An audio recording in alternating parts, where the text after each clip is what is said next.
लगातार सभी लोगों ने आप सबकी कमजोरी दूर कर ली है। तो अब कमजोरी दूर हो गई है तो सीधे महत्वपूर्ण बिंदु पर बात करते हैं।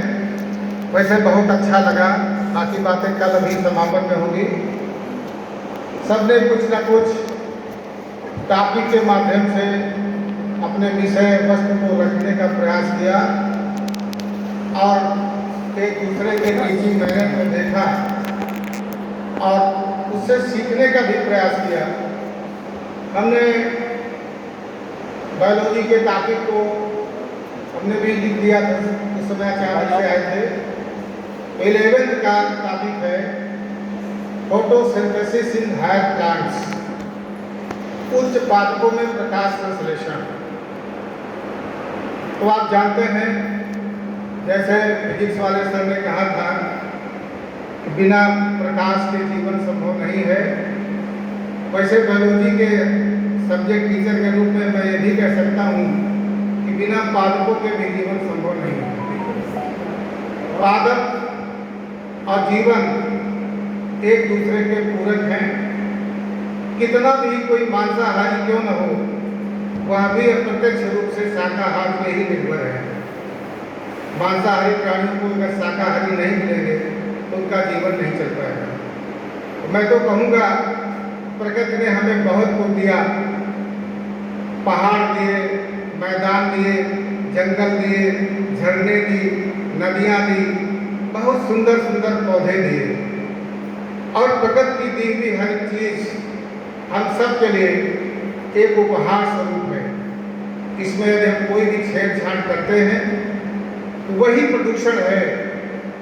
उसको, पर्यावरण को जरा सा भी छेड़छाड़ करना वही प्रदूषण है। पौधों का योगदान शायद पूरे विश्व में सबसे ज़्यादा है। पौधे हमें केवल भोजन ही नहीं देते, छांव ही नहीं देते, लकड़ियाँ ही नहीं देते, हमारे जीवन को बचाए रखने में अहम भूमिका निभाते हैं। और पौधों का अगर कोई जीव विज्ञानी होगा तो वह जानता है कि क्या महत्व है। साथियों, दुनिया का ऊर्जा का एक ही स्रोत है और वो स्रोत आप सब जानते हैं, दैट इज सन। सूर्य की ऊर्जा से ही हम सभी ऊर्जान्वित हैं।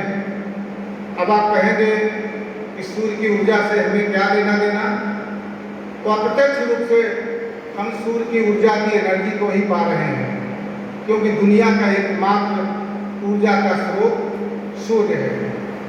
और प्रकृति को पता था कि सूर्य से आने वाली ऊर्जा केवल पेड़ पौधों को अगर दी जाए तो वह पूरी ईमानदारी के साथ उस ऊर्जा का डिस्ट्रीब्यूशन करेंगे। इसीलिए सूर्य की ऊर्जा को ग्रहण करने का अधिकार प्रकृति ने, जिसको भगवान कह सकते हैं, केवल पेड़ पौधों को दिया है। और वह ऊर्जा पेड़ पौधे अपने निजी स्वार्थ के लिए बहुत कम, लेकिन पर स्वार्थ के लिए सबसे ज़्यादा उपयोग करते हैं। और उसी ऊर्जा का उपयोग प्रकाश संश्लेषण के माध्यम से करते हैं। प्रकाश संश्लेषण का अर्थ हुआ प्रकाश के द्वारा कुछ बनना। फोटोसिंथेसिस, फोटो मीन्स लाइट, और सिंथेसिस का अर्थ हुआ निर्माण करना। कुछ मैं आपको बता दूं, सूर्य से जो भी ऊर्जा पृथ्वी पर आ रही है वह सौर ऊर्जा 1,73,000 गुणे 10⁻12 वाट, इतनी अपार ऊर्जा। जैसे अभी सर एक लेंस लेके बता रहे थे, लेंस क्या करता है, उस रेडिए के आने वाले सूर्य के प्रकाश को केंद्रित कर देता है। इसलिए थोड़ा सा संस्मरण सुना दें। जब कक्षा 8 में थे, हमारे गणित वाले मास्टर साहब जेब में लेंस रखते थे। लेंस इससे छोटा था, जेब में रखते थे और बाहर ईंट के चट्टे के ऊपर उसका बोर्ड लगता था। एक एक लड़के को बुलाकर वही क्वेश्चन सवाल मैथ के लगवाते थे। तो लेंस ना लगाने पर लेंस पकड़ ले, हाथ ऐसे पकड़ ले, और लाइट में जो बाहर ही क्लास चलता था लाइट में लगा दे, थोड़ी देर बाद आफत आ जाती थी, छोड़िए सर लगा देंगे, कल से पढ़ के आएंगे। यही की सजा थी और हम लोग लेंस वाले मास्टर के नाम से जानते थे। इस समय दुनिया में नहीं है, लेकिन ये हमेशा याद रहेंगे। ऐसी बात आ गई तो मुझे याद आ गया। आप समझ लीजिए वो छोटी सी एरिया का प्रकाश बिंदु जब बन जाता है वह बर्दाश्त नहीं होता है। आप समझिए कि अनंत क्षेत्र में आने वाली सूर्य की ऊर्जा में कितनी अपार शक्ति और ताकत है, इसका एहसास आप करिए। वो पौधे ही हैं जो इस ऊर्जा का उपयोग करते हैं अपने लिए बहुत कम, हम सब के लिए सबसे ज़्यादा। तो ऊर्जा जो आती है वह 1,73,000 उन्हें 10⁻12 वाट आती है। और प्रकाश संश्लेषण में जो ऊर्जा इस्तेमाल होती है बहुत कम, 40 × 10⁻12 वाट। समझ लीजिए 2 से 5% के आसपास आएगा, इससे ज़्यादा नहीं आएगा। अब इतनी मात्र ऊर्जा का उपयोग करके पेड़ पौधे पूरे विश्व का भरण पोषण कर रहे हैं। तुम बताया चाहे कितना भी मांसाहारी हो उसको भी शाकाहार पे निर्भर करना पड़ेगा। तो पूरे विश्व का भरण पोषण कर रहे हैं। मात्र 2 से 5% ऊर्जा का उपयोग वो भी पेड़ पौधे कर पा रहे हैं। इसीलिए सभी चाहते हैं इस अनंत ऊर्जा का हम उपयोग करें और इसको अपने कार्यों में लाएं। इसीलिए सौर ऊर्जा पर विशेष कार्य हो रहा है। जब 2 से 5% ऊर्जा से पूरे विश्व का भरण पोषण हो सकता है, तो अगर ऊर्जा का उपभोग हम 10-15% भी कर ले जाएंगे तो ना डीजल चाहिए, ना पेट्रोल चाहिए, ना इलेक्ट्रिसिटी चाहिए। इस पर कार्य हो रहा है, सरकारें अच्छा कार्य कर रही हैं। अगर इसको हम देखा जाए तो जो सूर्य से ऊर्जा आती है, आई ऊर्जा का लगभग 25% भाग परावर्तित हो जाता है। परावर्तन आपने पढ़ाया है, वापस हो जाता है। और 25% भाग वहाँ से आते आते उसको रास्ते में वायुमंडल अवशोषित कर लेता है। 50% ऊर्जा जो बची वो पृथ्वी पर पहुँचती है। उस 50% में भी लगभग 45% ऊर्जा पृथ्वी के समुद्र स्थल द्वारा ऊष्मा के रूप में अवशोषित हो जाता है। आप सभी जानते हैं कि पूरा विश्व 3/4 भाग पानी से घिरा है। क्यों सर? सही है। 1/4 भाग में स्थल है जहाँ पे हम लोग रहते हैं, और ऐसे देश में भी जहाँ 3/4 भाग पानी से घिरा हो, वहाँ भी हमारे देश के कुछ हिस्सों में पानी की तराई बसती है। उसका कारण जो पानी है उसका 97% भाग समुद्र में है लगभग, और वह पीने योग्य नहीं है। अगर उस पानी को हम पीने योग्य बनाएं तो 1 लीटर पानी की कीमत लगभग 80 रुपये, 70 रुपये, 80 रुपये के आसपास आएगी। वह भी संभव नहीं है। 2% पानी पहाड़ों में बर्फ के रूप में फ्रोजन है, 1% नदियों में बहता है, और 1% पानी है जो जमीन के अंदर अंडरग्राउंड वाटर के रूप में प्राप्त होता है। ये प्रकाश संश्लेषण की कहानी बहुत पहले से है, क्योंकि father of biology and father of geology अरस्तु को कहा जाता है। अरस्तु ने बहुत कुछ साइंस में किया है। हमको लगता है बायोलॉजी के अलावा इनका नाम फिजिक्स में भी है, केमिस्ट्री में भी कहीं न कहीं किसी न किसी रूप में इनका नाम साइंस में आता है। फिलहाल बायोलॉजी वालों ने फादर ऑफ बायोलॉजी भी कहा है और फादर ऑफ जियोलॉजी भी कहा है। यहाँ भी इन्होंने सबसे पहले अरस्तु ने ही शुरुआत की है, जहाँ भी अपना दिमाग लगाया और बताया था कि पौधों का पोषण जड़ों द्वारा होता है। ये उन्हीं का कहना है, क्योंकि पौधा जमीन पे होता है और जमीन से जड़ें होती हैं। पौधे को हम लोग पादप कहते हैं। एक बार बोर्ड परीक्षा में प्रश्न आया था कि जो पैरों से पानी पीता हो, परीक्षा ड्यूटी में थे, थोड़ा बहुत नकल का जमाना था, हिंदी का पहला ही पेपर था, और एक पूछताछ शुरू हो गई, सर इसका एक शब्द क्या होगा जो पैरों से पानी पीता हो। तो हमने भी पूछा, इससे दिल्ली में IAS की तैयारी हिंदी विषय लेकर करते थे। पहले उनके पिताजी हिंदी लेक्चरर थे, उनसे पूछा, उन्होंने अपने बच्चों को फोन लगाया। उसके आधे घंटे बाद जवाब आया, बड़ा व्याख्या सहित कि जो पैरों से पानी पीता हो वो पादप होता है। तो ये वहाँ पर पता चला। तो पादप जड़ों से ही इनका संबंध होता है। उसके बाद फिर बहुत सारे लोग आए, और अभी 1985 तक मेरे पास आंकड़ा है, विभिन्न बीच में काम वैज्ञानिकों ने किए हैं। किसी ने कहा कि कार्बन डाइऑक्साइड भी चाहिए होता है, किसी ने कहा नहीं सूर्य का प्रकाश चाहिए होता है, किसी ने कहा नहीं पर्णहरित भी आवश्यक है। तो इस तरह से अलग अलग लोगों ने अपने विचार इस क्रिया पर दिए और हमने बताया कि एक अनोखी प्रक्रिया है, अद्वितीय प्रक्रिया है, अद्भुत प्रक्रिया है। ये प्रक्रिया किसी में नहीं है और न प्रकृति ने किसी और को पावर दे रखा है। आज युगलीना एक ऐसा प्राणी है जो प्रकाश संश्लेषण की क्रिया कर सकता है, इसीलिए उसको जन्म और पादप के बीच की कड़ी कहा गया। प्रकाश संश्लेषण क्या है? अब अपने मूल टॉपिक पर आ जाएं, क्योंकि हमें समय का ध्यान रखना है। प्रकाश संश्लेषण क्या है और ये कैसे होता है, इसको बताने में तो बहुत दिन लगेंगे, बहुत समय लगेगा, क्योंकि मुझे याद है 17 पीरियड पढ़ाता हूँ तब ये टॉपिक मेरा खत्म होता है। प्रकाश संश्लेषण यद्यपि आप सभी लोग जानते हैं कि प्रकाश संश्लेषण पौधों के हरे भागों द्वारा कार्बन डाइऑक्साइड और जल की सहायता से सूर्य के प्रकाश की उपस्थिति और ओपन स्टोमेटा खुले हुए ग्रंथों की सहायता से भोजन बनाते हैं। और सबसे अद्वितीय बात आप जान लीजिए कि प्रकाश संश्लेषण में पौधे वायुमंडल की दूषित गैस कार्बन डाइऑक्साइड लेते हैं और बदले में प्राणवायु ऑक्सीजन देते हैं। यह भी बहुत बड़ा परोपकार है। केवल भोजन ही नहीं देते बल्कि वायुमंडल की दूषित गैस कार्बन डाइऑक्साइड को लेते हैं और बदले में प्राणवायु प्रदान करते हैं। यह दूसरा सबसे बड़ा परोपकार है। यहाँ पर एक प्रश्न उठता है कि हमारे पिताजी जो गांव में रहे हैं, 2007 में मेरे गांव में बिजली आई। 2007 में जब हम यहाँ पढ़ने चले आए थे 1986 में, तब तक मेरे गांव बिजली नहीं थी, तो मिट्टी का तेल वाला लैंप आता था, बीज की तरह उसका ढक्कन हुआ करता था, कांच वाला, याद होगा। जब रात में पढ़ाई के बाद सोने का समय आता था तो मेरी चारपाई खिसका करके पेड़ के नीचे से खुले में करा देते थे, अपनी भी डालते थे। दिन भर तो पेड़ के नीचे, दरवाजे पेड़ था, मगर रात को हटा करके कहने लगा पेड़ के नीचे नहीं लेटना है। तो आप में से कोई बता सकता है कि ऐसा क्यों कहते थे? बहुत दिन तक मेरे समझ नहीं आया। पहले आया भाई कोई डाल बार टूट कर गिर जाए, कोई जो है चिड़िया पक्षी बैठा हो जाए, टी करते ऊपर। बहुत दिनों के बाद समझ में आया ऐसा क्यों करते थे। तो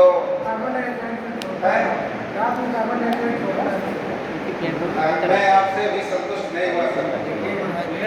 छोड़ते हैं सही है, लेकिन पूरा संतुष्ट नहीं है। पेड़ के नीचे रात में सोएंगे, पेड़ के सपने और ये क्यों है? ये तो मजाक वाला पहलू हुआ।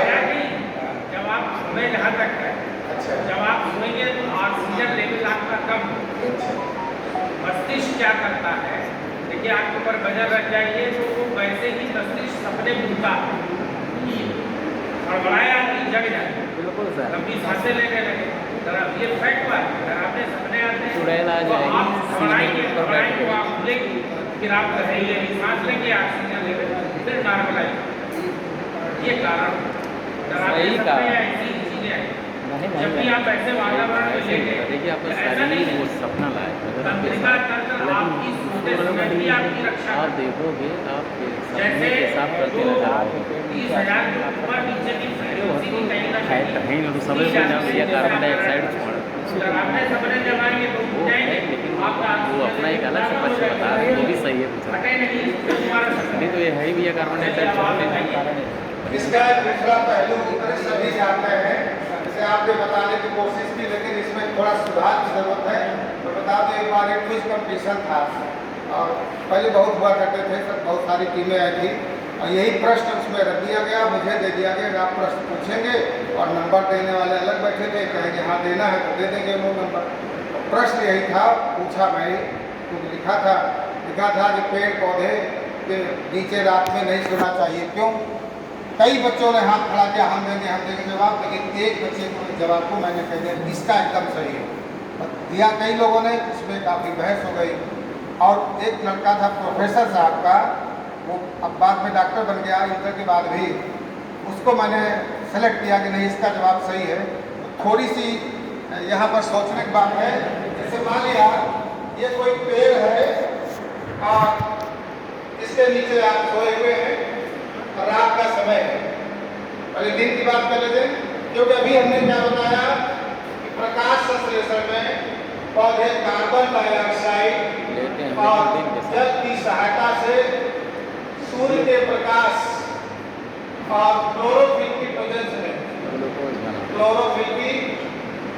में C6H12O6 plus 6H2O plus 6O2 oxygen gas बनाते हैं और यहाँ कार्बन डाइऑक्साइड गैस देते हैं।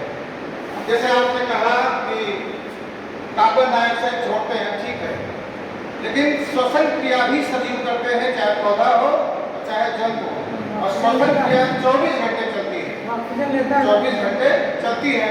तो मान लिया रात का समय है और ये ऑक्सीजन गैस श्वसन क्रिया में सारे सजीव ऑक्सीजन लेते हैं श्वसन में और बदले में कार्बन डाइऑक्साइड छोड़ते हैं श्वसन में। लेकिन चूंकि प्रकाश है नहीं, इसलिए जो कार्बन डाइऑक्साइड श्वसन द्वारा छोड़ी जा रही है रात के समय, वह पेड़ के नीचे उसका साधन बढ़ जाएगा। अगर दिन होता तो प्रकाश संश्लेषण क्रिया होती रहती कि कार्बन डाइऑक्साइड वापस दिन के समय पेड़ पौधे ले लेते।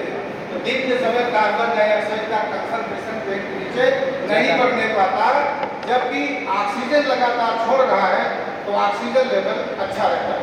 उसमें भी कुछ पौधे ऐसे हैं जो सामान्य पौधों की तुलना में अधिक ऑक्सीजन छोड़ते हैं। तो दूषित गैस कार्बन डाइऑक्साइड लेकर और प्राणवायु ऑक्सीजन देते हैं। यह दूसरा महत्वपूर्ण परोपकार काम पौधे करते हैं हम सब के लिए। अगर पौधे न होते, हमने जब से कार्बन डाइऑक्साइड का परसेंटेज मुझे पढ़ाया गया होगा, अब मुझे याद नहीं कि ठीक में बताया था फिजिक्स में, वह मैंने किताबों में भी यही पढ़ा है, 0.03%। ये पढ़ा शायद आपने पढ़ा होगा कहीं से 0.037। ये सदियों से यही परसेंटेज हम पढ़ रहे हैं। जब वाहनों की संख्या, ट्रेनों की संख्या, जितनी मोटरसाइकिल है, इतने ज्यादा स्रोत होने के बाद भी कार्बन डाइऑक्साइड आज भी इतनी मौजूद है। उसका सबसे बड़ा अहम योगदान है हमारे पेड़ पौधों को, जो कार्बन डाइऑक्साइड को अवशोषित करके दूषित गैस को लेकर के भोजन बनाते हैं, भोज्य पदार्थ बनाते हैं और बदले में प्राणवायु देते हैं। इस तरह से ये रिएक्शन प्रकाश संश्लेषण की क्रिया कहलाती है। और एक प्रकाश संश्लेषण की क्रिया हमारे लिए एक प्रकार से वरदान है, जहाँ पर दूषित गैस दी जाए, प्राणवायु दी जाए और भोज्य पदार्थ भी हमारे लिए बनाए जाए। अब यहाँ आप देख सकते हैं पौधों के लिए प्रकाश संश्लेषण के लिए 1, 2, 3, 4 चीजें आवश्यक दिख रही हैं। एक चीज और इसमें दिख नहीं रही है समीकरण में या घरों में, वह है कोकल स्टोमेटा। रंध्र भी खुले होने चाहिए। पत्तियों में पाए जाने वाले छोटे छोटे छिद्र जिनसे वायुमंडल की कार्बन डाइऑक्साइड अंदर जाएगी, तो खुले हुए घर 5 चीजें आवश्यक होती है। स्केच दे दो नहीं। एक प्रकार की बायोकेमिकल रिएक्शन है सर, बायोकेमिकल रिएक्शन। सर अभी जैविक और में इस बात को बता रहे थे, बायो मॉलिक्यूल, बायोकेमिकल रिएक्शंस वे रिएक्शंस होती हैं जीव शरीर के अंदर जो भी क्रिया होती है सब बायोकेमिकल कहलाती है। ये जो टॉपिक है या फिजियोलॉजी का है, क्योंकि प्लांट में हम पढ़ा रहे हैं इसलिए प्लांट फिजियोलॉजी के नाम से जाना जाता है। फिजियोलॉजी का टॉपिक है और प्लांट फिजियोलॉजी यानी पादप कार्य या जंतु कार्य भी कह लें। इसके अंतर्गत हम क्या अध्ययन करते हैं, शरीर के अंदर जो भी क्रियाएं हो रही हैं वो जैव रासायनिक क्रियाएं कहलाती हैं। हमारे अंदर इतनी सारी क्रियाएं चल रही हैं जिनका हमें कुछ नहीं पता, अपने बढ़िया बढ़िया काम कर रहे हैं, अलग अलग सिस्टम अपना अपना काम कर रहे हैं। यहाँ भी जैव रासायनिक क्रिया चल रही है जीव शरीर के अंदर। और यह बायोकेमिकल रिएक्शन वास्तव में रिडॉक्स रिएक्शन है, वास्तव में रिडॉक्स क्रिया कहलाती है। रिडॉक्स जिसका मतलब रिड माने रिडक्शन, ऑक्स माने ऑक्सीडेशन, अर्थात प्रकाश संश्लेषण क्रिया है वह ऑक्सीकरण अपचयन की क्रिया है, जिसमें ऑक्सीकरण भी है और अपचयन। जहाँ ऑक्सीकरण होगा वहाँ अपचयन, जहाँ अपचयन होगा वहाँ ऑक्सीकरण। क्योंकि ऑक्सीकरण क्रिया के परिणाम स्वरूप कोई परमाणु इलेक्ट्रॉन त्यागता है उसका ऑक्सीकरण हो जाता है, और जो परमाणु इलेक्ट्रॉन ग्रहण करता है उसका अपचयन होता है। इसका मतलब यहाँ इलेक्ट्रॉन त्यागना ग्रहण करना भी होगा, वह आगे क्रिया विधि में। इस तरह से यहाँ पर कार्बन डाइऑक्साइड का अपचयन होता है, रिडक्शन, कार्बन डाइऑक्साइड का अपचयन होता है, रिएक्शन होता है, और जल का ऑक्सीकरण होता है। जल जो है ऑक्सीकरण होता है, ऑक्सीजन देता है। इस तरह से रिडक्शन के परिणाम स्वरूप कार्बोहाइड्रेट यानी ग्लूकोज का निर्माण होता है, और जल के ऑक्सीकरण के परिणाम स्वरूप ये ऑक्सीजन निकलती आगे मैकेनिज्म में इसकी क्रियाविधि को आप समझ सकते हैं। इस तरह से अब हमने देखा यहाँ पर हम TLM का प्रयोग करके एक एक बात को बच्चे को समझा सकते हैं। TLM है नहीं, मैं बोर्ड का ही सहारा लेकर आपको बताने का प्रयास कर रहा हूँ। सबसे पहले आपने देखा कि ऑक्सीजन गैस निकलती है, कैसे सिद्ध करेंगे? तो एक बीकर बहुत आसान सा है, लेकिन आए हैं एक बीकर है, और इस बीकर में कोई जलीय पौधा, जल में बहुत सारे पौधे होते हैं, कुछ जल में तैरने वाले, कुछ जल में डूबे रहने वाले। तो इसमें जल में जो डूबे रहते हैं उन पौधों को जल निमग्न या सबमर्ज प्लांट कहते हैं। इसके लिए हम हाइड्रिला के पौधे का चुनाव करते हैं। आसानी से हमारे ही यहाँ पर मिल जाता है, तालाबों में, पोखरों में, नदियों में हाइड्रिला के पौधे डाल देते हैं, और डाल करके बच्चे यहाँ पर एक नींव उल्टा करके रख दिया, उसको दिखा देंगे, देखो हाइड्रिला के पौधे डाल दिए हैं, और इसमें बीकर में पानी भर दिया है, और इसमें पानी से भरी हुई टीप ये परत नली उल्टा पानी भर के ऐसे रखोगे तो उलट के यहाँ रख देंगे। देखेंगे 2-3 घंटे बीत जाए, धूप में इसको रख दीजिए तो यहाँ पर बुलबुले दिखाई पड़ने लगते हैं। देखा हुआ कराते हैं साहब, बुलबुले दिखाई पड़ते हैं, और जैसे जैसे बुलबुलों से मतलब बुलबुले में कोई गैस निकल रही, जैसे जैसे गैस यहाँ बढ़ती जाती है, पानी का स्तर नीचे आता जाता है, और एक समय ऐसा आएगा सारा टेस्टिंग का पानी निकल के भीतर चला जाएगा। इस टेस्टिंग को निकाल करके अंगूठे से दबा लेंगे, और इसके मुंह पर जलती हुई माचिस की तीली लाएंगे, जलती हुई माचिस तीली, और थोड़ा सा उठाया लीक कर देंगे।